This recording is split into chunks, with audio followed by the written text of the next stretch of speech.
tere tulemast, kallid kalad! Siin on teie juunikuu ülevaade.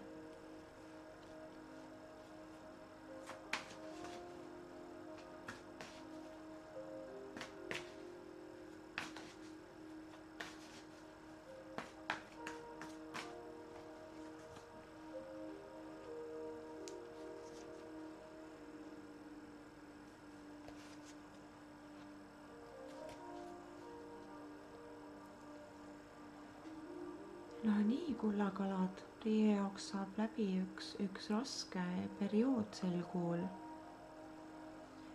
Asi, mis teil on koormaks olnud juba tükk aega ja võib-olla südamevalugi tekitanud, mitte võib-olla, vaid üsna kindlasti pea- ja südamevalu tekitanud olukord,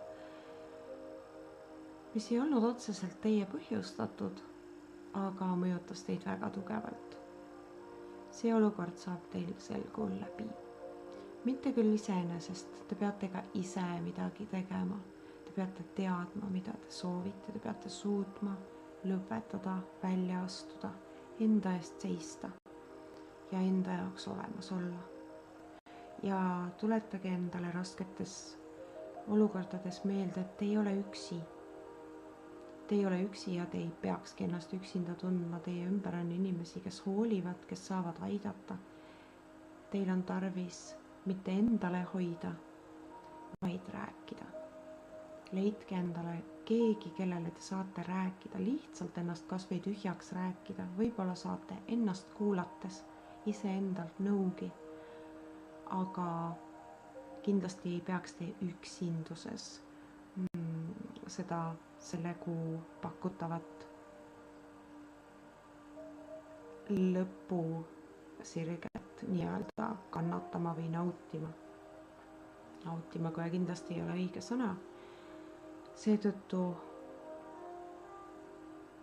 teil tuleb pisut raskem kuu, kui te võib-olla tahaksite seda, aga te teate väga hästi ise, et see on vaja ära lõpetada. See olukord peab lõppema, see on kaua juba kestnud. See on põhjustanud üsnagi palju